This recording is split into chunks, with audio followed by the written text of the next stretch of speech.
Hello and welcome to the Nareit REIT Report podcast. I'm your host, Sarah Borkson-Keto, and today I'm speaking with Jim Berry, U.S. real estate leader at Deloitte Touche, about the short, medium, and long-term considerations for commercial real estate firms' COVID-19 planning.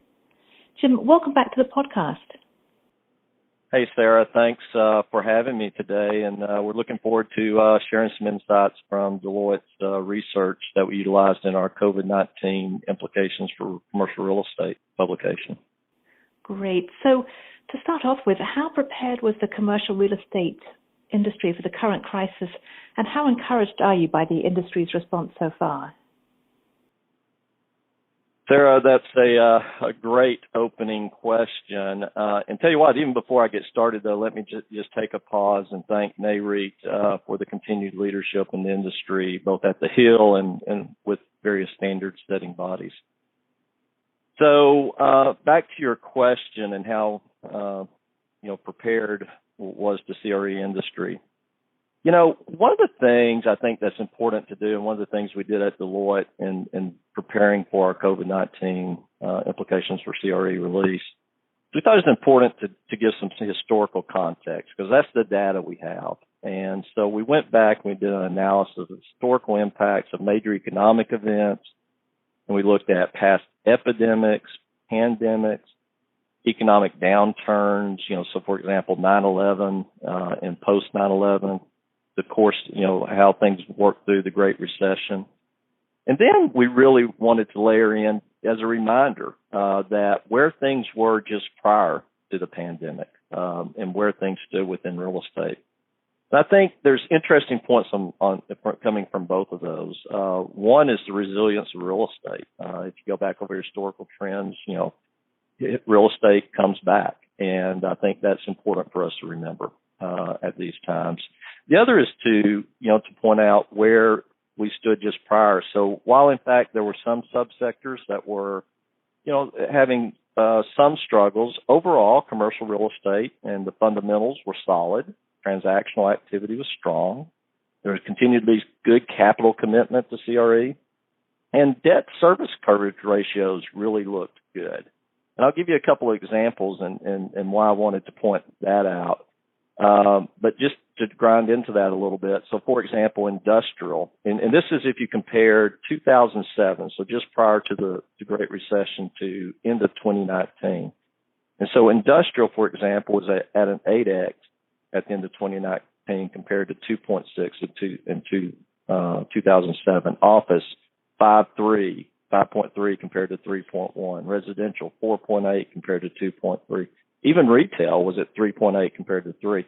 And I bring that up because it one of the things that was really important was the strength of the industry as we went into this and what that has allowed the industry to do so far. And so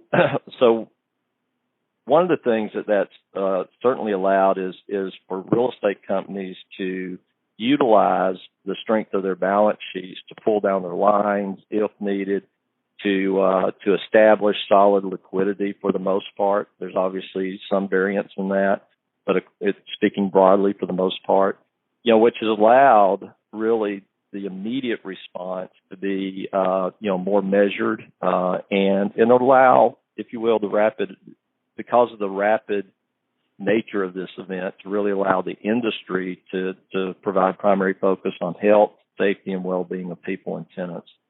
And really taking the lead in that. Now, Deloitte has outlined 3 distinct phases as commercial real estate responds to the crisis. Why do you think it's important to have this sort of mental timeline? Yes, Sarah, you're correct. Deloitte, we've developed a framework that really applies to application within a crisis event. And we put that broadly into 3 phases. It's respond, recover, and thrive.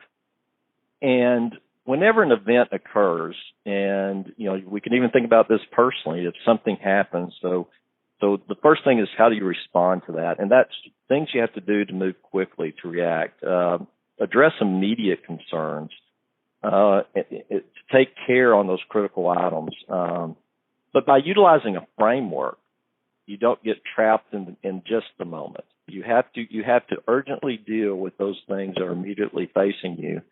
but by considering a model that also looks forward to the next phases, and in our model, once again, the next phases are respond and thrive, or recover and thrive, then how it allows you to also take the moment to start looking forward even early on. So while immediately in the initial phase, it was dealing with things like how do you move to remote work? How do you establish communication protocols with your people and your tenants? How do you, begin to act and react to mandates and on stay at home or other things that were occurring, and how do you deal with all those? Those became just immediate matters. And as we discussed previously, how do you, recognizing the speed that this hit the real estate industry and concerns, how do you manage that liquidity?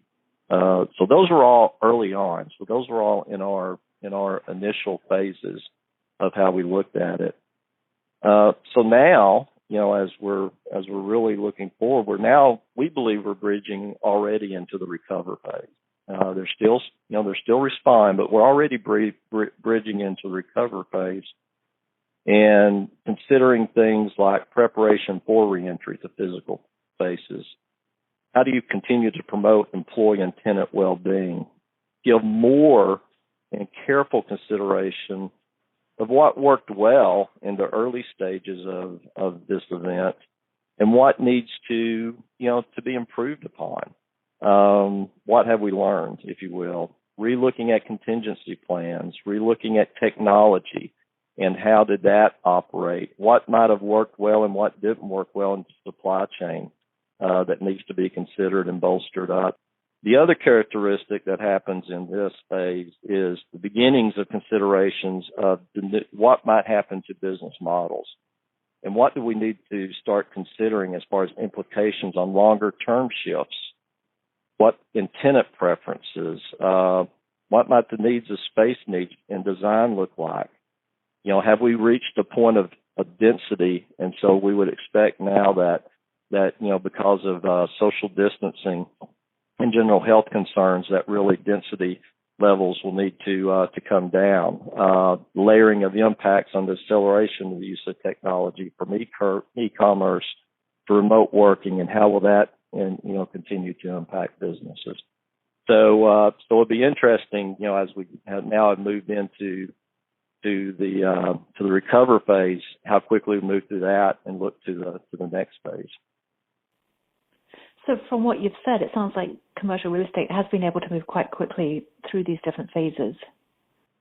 Yes, I do believe so. I think that, and I think that points to, once again, the discipline that the industry overall has had over the last several years. It's allowed it to have a fairly strong position.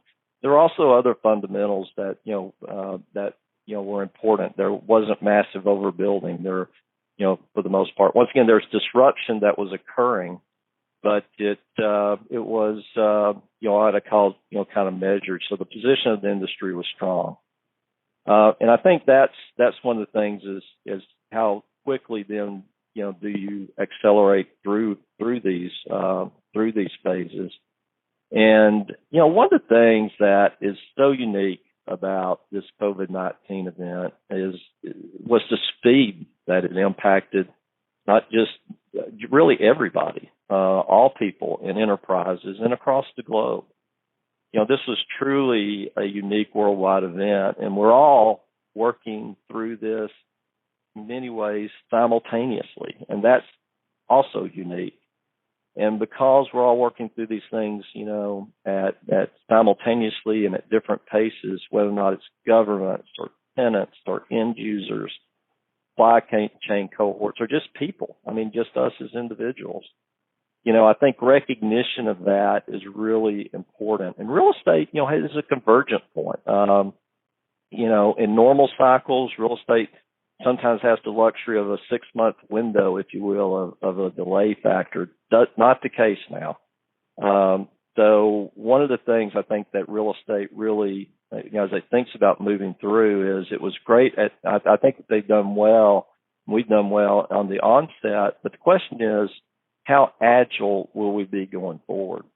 because that's going to be critical, because all of these groups are in uncharted grounds, and it's going to be important for real estate, I think, to take a lead and to work with their tenants, to work with the end user, to help solve those problems, and not become too internally focused, if you will.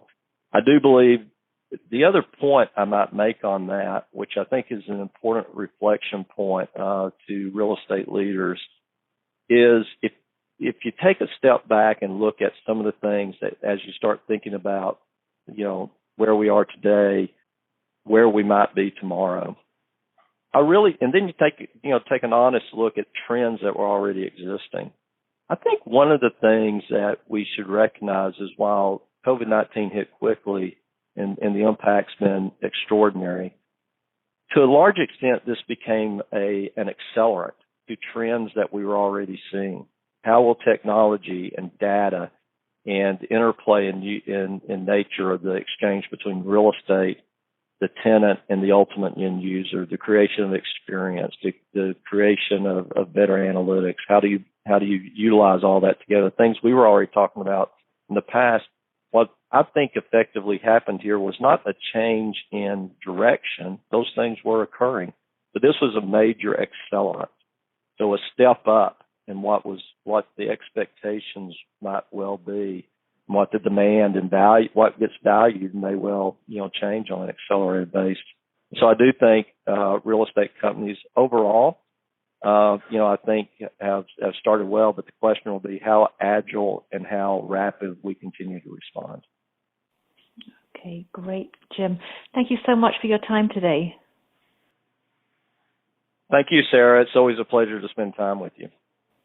And to our listeners, for more news and analysis on REITs and listed real estate, be sure to visit REIT.com.